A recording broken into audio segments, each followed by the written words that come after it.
Hello again, Blackbird Grimoire. Welcome to episode 2 of the Blackbird Diaries. We are going to be talking about seasonal depression today and a little bit about witchy coping skills to deal with that depression, whatever its source or origin.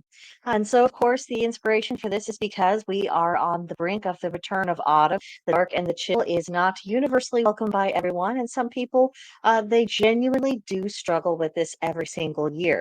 However, seasonal depression can also occur in the lighter half of the year.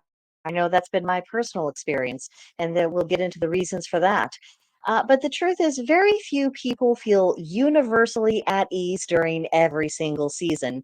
That just isn't a reality of human existence. And we're going to talk about that, and of course, what we can do, and maybe some mindsets for us to examine. So, before we get started with the actual meat and potatoes of this, the very tedious, tidiest caveats. I am not, and I do not intend to present myself as a mental health professional. This video is not intended to replace medical consultation or treatment, and no such implication is intended to be implied or construed, along with any other relevant legalese, what have yous, that I've forgotten overlooked because I am so tired that we have to stumble over our own words before we can just talk human to human. So, speaking of talking human to human, that is exactly what my perspective is. I'm going to be coming at this from my own personal experience with, periodic, every so often seasonal depression that tends to take place for me during the spring and the summer. We'll get into acquired coping skills, both mundane and magical, how they're intertwined, because, the longer you practice, you old hands will know this, the more everything is just, it is just one aspect of the other. It is always omnipresent, the mundane and the magical. And so after a while, you start almost treating these things as if they're the same because they compose a whole. We're also going to get into a few of my observation of other people's struggles, going to pick away at the root of this issue, and hopefully we will find some meaningful hope. So let's get started, gang. Of course, the why. Now, witches and pagans, as we all know, are actively encouraged to attune themselves to the energies of every season. And that begs the question of why are there so many of us that are still susceptible to seasonal depression? I mean, it's a very reasonable question. And the reason for this is because not every season has an energetic flow that's really compatible with a particular individual's energy. And the brutality of the season in question can be difficult to bear for both practical and energetic reasons. And then we have our modern lifestyle that does not, absolutely does not take seasonal realities into account. And people are just expected to operate continuously at peak efficiency and in a positive, good mood at the same level all of the time as if we were machines. And of course, we're human. We are not machines. That isn't going to work for us. And then another factor is that sometimes we have unpleasant associations or experiences or memories with particular seasons. And then, of course, we have the underlying instinctive reaction to a lack of life or an overabundance of light, and that can really throw us for a loop. So, to begin with, don't beat yourself up. I'm not going to beat myself up about this. I don't want you doing that. This isn't about making ourselves feel worse or making the kind of numbness of depression any more pronounced than what it already is. Let's remember that our emotions are automatic responses to our thoughts and stimuli. They are what they are, and they represent an honest evaluation of what we think and believe. So it is 100% okay to not like something. I don't know where we came up with the idea that you have to looking for the good in things means liking everything and everyone. I mean, can you imagine? I mean, how did we latch on to this ridiculous idea, and how long will it take before society in general finally lets that go? But the main thing just for today is that it's okay not to like a season. It does not mean that you're a failure as a person, or a pagan, or a witch. It's just your preference. Now, that being said, if there's someone in your circle that genuinely enjoys the very season you detest, try not to be the person who rains on their parade or spoils their enjoyment of the season in question. Don't be the person who's dragging them down during the very season where they should feel at ease and it's their time to shine and everything's comfy for them. It's just not a nice thing to do. It helps to remember that it takes all sorts to make a world, and we are usually better putting up with each other than we are not, even if we find each other hard to understand. And of course, when it comes to facing seasons we dislike or our dislikes in general, it's good to remember that we do not have to continuously feed energy into an established dislike. Denying it energy is actually a very powerful thing we can do to help ourselves cope because it makes the problem smaller because we're not sustaining it. Next up, understanding what is going on. So, identifying precisely, as articulately as you can, about what it is that bothers you about a particular season, I think that has to be the first step in the process of better management and coping. You're not going to be able to strategically make decisions about this if you don't really wrestle and understand the nature of what the problem is. Then there's the astrological configurations that do play a role in creating an atmosphere that's either easier or more difficult to cope with. Some seasons are teaching us lessons that we're resistant to. We don't want to learn those lessons. And because of this, and because we haven't learned them, and so they will continuously arise, that can actually fuel our feelings of dread. And then the habit of expecting to experience depression during certain seasons, that can become a self fulfilling prophecy. It becomes this rut in your mind, and it can reinforce depression, and that makes it that much more difficult to break free or at least manage symptoms. So we have to be mindful of that. And then the company you keep also matters. Some people will encourage you to wallow in a sense of hopelessness, whereas others are going to encourage you to learn better coping, seek solutions, be proactive, do things that actually make you feel better, or at least aren't making you feel worse. So this brings up the sticky wicket question. Does one desire to feel better? All too often, the primary obstacle towards making improvement, it lies within our own souls and not sufficiently desiring things for it to actually be better or to heal, let alone actually striving and putting the energy into actually bringing that outcome about. Now, I don't think anyone genuinely enjoy suffering. I mean, some people put on a facade, some people have, their little twisted psychologies that we will not be examining today, but I don't think that anyone really enjoys suffering. But we live in a climate in which many people gain social status through how much they have suffered, how long they suffered, how they can calculate how oppressed that they are. And this has created a really unhealthy state of affairs. It breeds resentment, it prevents healing. And after all, if someone thinks that they'll become a nobody within their peer group because they have healed, and they even run the risk of being seen as a bad person, or the fact that they healed is actually doing harm to others who haven't, then how much motivation do you really have to improve your own situation or let others around you know, let them see any progress that you've made? Motivation becomes a really big problem. We should not be punishing ourselves while still saying that we want a particular outcome. So let's deal with the light issue because seasonal depression has a lot to do with light, and it becomes a problem for people if they get too much or too little. In the plant world, we know that different species require different amounts of light in order to thrive. So, is it really so surprising that us humans might have different levels of light and different individual requirements in order to be in an environment that enables us to thrive? And when the light isn't ideally suitable to our needs, then really the sensible thing is to take another leaf out of the page of plans is to enter a period of dormancy, to conserve energy, to wait until things are more conducive for our growth. Now, the natural objection to that plan is that our world takes nothing of nature into account. It expects us to operate with machines no matter how we feel about it. And, we cannot reshape this part of the world, but we can become wiser about decisions that we make during scheduling and the use of our downtime. So, in that vein, in the general course day, you might be just kind of stuck with whatever lighting conditions that Mother Nature saw fit to give to us, or, where we work, what our job requires as far as lighting levels and task lighting and that sort of thing. That, we don't really have much control over. But what happens when we go home? Because we can take control of that. So are we allowing ourselves to be stuck in this mindset of, oh, the lighting is what's imposed upon me?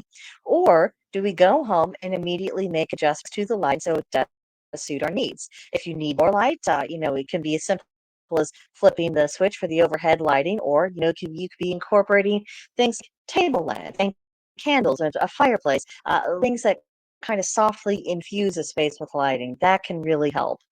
Then you might also choose to fill your home with brighter colors or use materials that reflect what light there is. That can really help a person to cope because you're making an environment that's more in tune with your basic settings.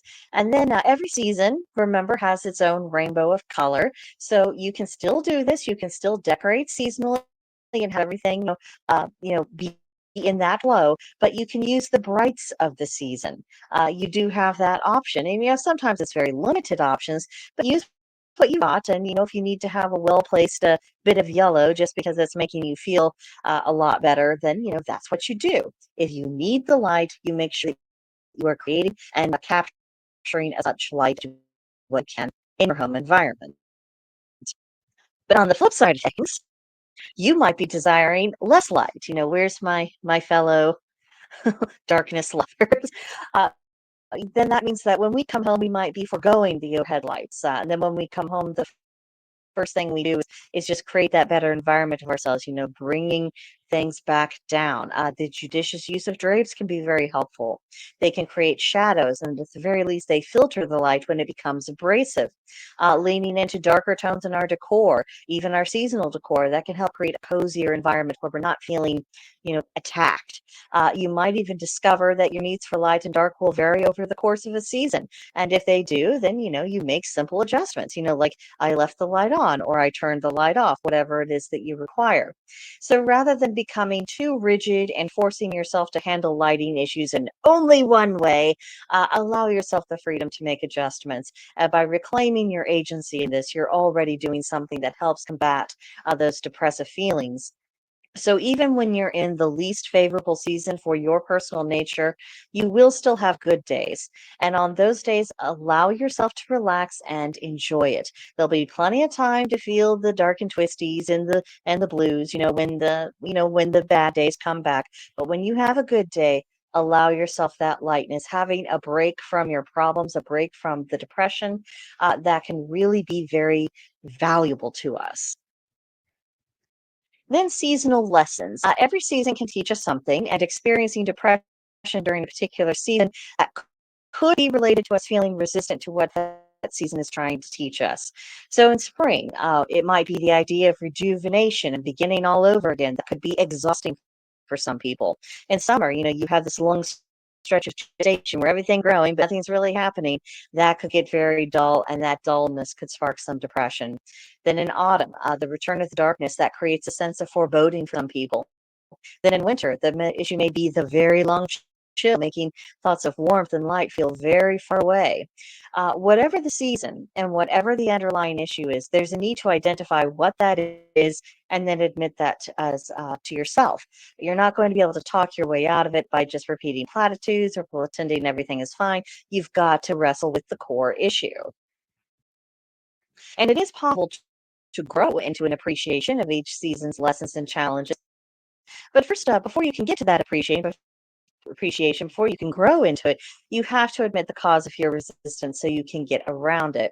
Perhaps in spring, the rejuvenation might be troubling you because you're carrying past hurts. You're struggling to move forward, and you're not going to be able to rejuvenate yourself until that's settled. It's an unresolved grieving process that may need simply to take place. Then in summer's gestation, that could test the limits of your patience. Maybe you're struggling with another situation in your life that's just gone on for ages and ages. And there's just no resolution in sight, and you feel stuck. So the last thing you're going to want is an environment that is also unresolved, just feeling stuck and just, oh, it's just one foot in front of the other forever and ever and ever. I'm getting depressed just thinking about that. You see how these things can affect us. And then in autumn, all those deepening shadows that might refocus your energy on ideas of loss, especially if you've experienced a recent bereavement or a loss of a friendship or something else that you no longer have in your life. It can be very difficult to bear. And then winter's cold, that could enhance feelings of just isolation and vulnerability. Will I always be alone? Will I always be cold? Will it always be dark? Once you understand your personal issue, then you can start strategizing how to cope, how to learn some skills, and it will flow naturally. It will be in a natural response to what the issue actually is, as opposed to just some kind of one size fits all. Oh, just sit under your heat lamp or just sit in the dark for a while, and then I'm sure that'll take care of it. It's fine to have these band aid, one size fits all solutions occasionally, but if you have a persistent problem, you're going to have coping skills that are much more tailored to the specifics of your situation. Then the cosmic climate is something that, we really can't afford to ignore. And there's any number of reasons why the climate of your energy at a certain time of year might create it in comparison with the energy that the cosmos is creating, that could create an atmosphere that's less than conducive to successfully coping. This is why sometimes retrograde seasons or even planetary placements in certain signs, why it really seems to hit people harder than others. It's because it's not in their comfort zone. It's not a place they want to be. So if you look at the essence of your natal chart and consider how the essence interacts with the positions and placements of the planets through a particular season, it's not always going to be harmonious, and this will vary from year to year because everything's in motion. So some years will be more challenging than others. You won't always have to exert yourself to the maximum degree in order to make the appropriate adjustments. But there again, there will be years where you do have to go that extra mile if you're going to cope well. So if you could learn to treat the position of the planets the same way you do the physical weather, looking at what's going on to determine, do I need an umbrella or is there sunshine today? Do I need to wear shorts? Do I need to wear a long coat? If you treat it the way you do weather, you start to not only understand the impact of that energy, but you also come around to realizing, okay, this isn't just psychological. This is just a natural force within the universe. It's manifesting in this particular way. And I can either make the adjustments that are needed so I can go along and go be about my business, or I could try to ignore it, just plod stubbornly along and make my situation worse. The trick is learning adaptation. There's no shame in making adjustments and adapting to the cause climate any more than there is shame in taking an umbrella with you on a rainy day. So what I help is looking for beauty actively, and it can be a struggle to find something that you genuinely like in a season that you detest. But if you never make the attempt at looking for something, it will ensure that you never discover it. And of course, it has to be sincere appreciation. You're not going to fool your soul, so there's no point in going that route and saying, "I really like the dark. I like the cold. I like this when it's 1,000 degrees. I like, feeling like I'm at the beginning and I still haven't caught up from the last end. Oh, yes, I like this." No, no, no, you don't. You don't, and you're not going to fool yourself. So look for things you actually do appreciate, even if they're unorthodox, and they very well might be, because this isn't about conforming to popular opinions. The popular opinions are formed by people who naturally like the season. So what you find to appreciate it is by definition most likely going to be something quite different from them. And if you do something beautiful or something that strikes a hopeful chord within you, that's something you can look forward to each and every year, particularly if it has something to do with plant cycles or an animal that's a bit more active at a particular time of year, or just something that you like. You can start to look forward to it. And that anticipation, it can replace a piece of your depression. It may not deal with the whole, it doesn't mean it goes away entirely, but you've taken away a piece of the depression, and that means you have lessened its power. And sometimes making progress with dealing with seasonal depression, it is a matter of degrees and just slowly siphoning off the energy that feeds into it. Then bad memories. It's unfortunate, and this is much harder to deal with, but sometimes seasonal depression can be triggered by memories of loss. If a loved one died during a particular season, then that experience becomes part of your impressions and feelings that you associate with that season. And then if you have the grief that is not worked through, it can poison your spirit. It can destroy your ability to cope with an unfavorable season, and it makes everything worse. And it's no easy thing to let go and tell yourself that whatever awful thing occurred as momentous as it was still just a moment in time. It does not represent time itself. It does not represent the entirety of your life. It does not have to become your personality. And this is a real danger because some people live with pain for so long that they actually confuse it with their identity and they don't know who they are without it. And all of that mess can further infuse your perceptions of the season's energy. So if you need to allow yourself to mourn and then allow yourself to heal without guilt or shame, that can go a long way towards managing the season. And then maybe if memories of your loved one do come up during a particular season, it's good memories. It's memories that you are cherishing, memories that you enjoy, and it's not so much about the pain of the loss itself. And that can take the sting out of the season. Also, lean into your magic. Of course, this is referring specifically to brothers and sisters in the craft, but hopefully non-practitioners can take some from this as well. But sometimes dealing with the reality of seasonal depression, it's less about seek escape or getting distracted, but it's about leaning into and exploring those feelings in a magical context. To call for support from the gods, toad spirits, or ancestors that can create a safer psychological space to confront these personal issues. And this is very important in the craft because self mastery, learning to truly own yourself, having your proper agency, being the fullness of your potential, that is all part of the great work. So we might as well get into this at once because we'll have to deal with it in the end anyway. And so by making sure that we have a supportive environment, and it's not just our otherworldly allies. Also leaning into family and friends, your spouse, bringing it all together as one great big team. That is what is going to allow you yourself to know, not just think, not just believe, but know the way you know that gravity is real, that you have the necessary support system you need in order to bear the brunt of it. Then beyond that, the magical rhythms of a season, they are one of the ways we come to appreciate the necessity for all of the seasons, the necessity for what's going on, the necessity of their own unique forms of beauty within them.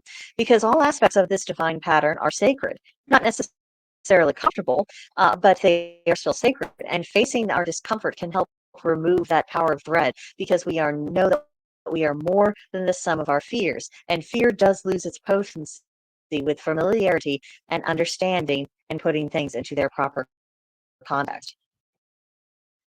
Use your skills. If you are feeling under the weather, try doing more cleansing work, particularly with your chakras. And if you're feeling fearful, I mean, that is the ideal time for protection spells. If anxiety is getting to you, meditation and taking practical steps to prepare for the needs of the season, that can do as much, if not more, than pills. You can study every mythological source you can find that has something to say about that time of year. You can look more deeply into the symbolism, and that can help you find greater compatibility between your personal energy and the ambient energy of the season. You can adopt an I shall overcome mindset and remind yourself at every turn that you are going to emerge victorious. You will get through this. You will once again go into seasons you like better, and that helps get your energy flowing more productively. Now let's look below energy issue because thus far I've discussed pretty proactive steps that can be taken, and that's all well and good unless someone is really truly drained with the seasonal depression. So first of all, the biggest rule of thumb is stop the hemorrhaging. Treat your energy drains, particularly when they come from depression, as seriously as you would blood loss. Rest as much as your schedule permits in order for you to recover. And that also includes rest in your craft. This is the time for active, elaborate rituals, but it's small, everyday magics, little blessings, meditation, communing with spirits, communing with the gods, and you might even withdraw from non-essential activities that leave you feeling tired, and then treat your relaxation time as sacred. And remember, this is not laziness. This is necessary recovery. And then artistic endeavor. A change can be as good as a rest. So if you've been, all very right-brained and you're focusing on your to-do list, particularly your mundane to-do list, or if you work in a field that really requires the analytical side of your mind, that can really fuel more intense bouts of depression because you're lacking in balance. And while all of those mundane tasks, they're very necessary to sustain life, they don't exactly fuel the soul. So your creativity can be a balancing factor. And it doesn't matter if you're any good at it. You're not opening the gallery. You're not publishing a book unless you're, trying to do those things. But this is relaxation creativity. This isn't about what other people might think your efforts. Just use that side of your brain, that aspect of your spirit. Make something. And that whatever you make, it can be a receptacle for those very feelings that you're struggling with. It gives you a place to put them. And it can also be an outlet for joy. And you might have no idea that you were harboring this joy, but because you got some of the gunk out of your system, the joy just rises up to the surface and you start feeling better that way. It's similar with journaling because the act of writing something down on paper just has a way of excising it out of your system. You might write letters to your ancestors, tell them about your struggles, seek their advice, and then burn those letters, allowing the ashes to be carried on the wind and taking your message to them. And then you just wait for signs and nudges to see what your ancestors have to say. Or you could do a journal and you can write down all those unsightly thoughts, feelings, and anything else that is bothering you, but you don't want it to overtake you. And then once that journal is filled, you can burn it to purify the energy. Then you can take the ash and drown them in water for cleansing. You can smudge it after that to further deconstruct any lingering vibe. And then finally, bury it all in the earth so it can be absorbed and purged of anything else that might somehow have survived the three previous things. So on that note, I share one good luck. Hopefully, at least one of the thoughts I've shared today has struck a chord with you, and you'll be able to use it to improve your own situation if seasonal depression is something you struggle with. Work with nature and not against it in order to make progress. The results will last longer than if you try to impose something artificial upon yourself. And remember, misery can be very, very temporary. It does not have to overpower your life or become a permanent feature of it. And the work takes time, but you are more than your wounds, and your soul can withstand even the seasons you dislike and may never come to like, but that depression is not you. Just remember what you're going towards and not focus as much about what you're running from. So that's my thoughts. I look forward to hearing and I'll reading reactions in the comment section. I hope you guys feel comfortable enough to share your experiences and your own coping skills and mechanisms. You never know who that might help. But I think that you've heard quite it from me today. Thank you ever so much for listening, and I will see you guys in the next episode. Bye.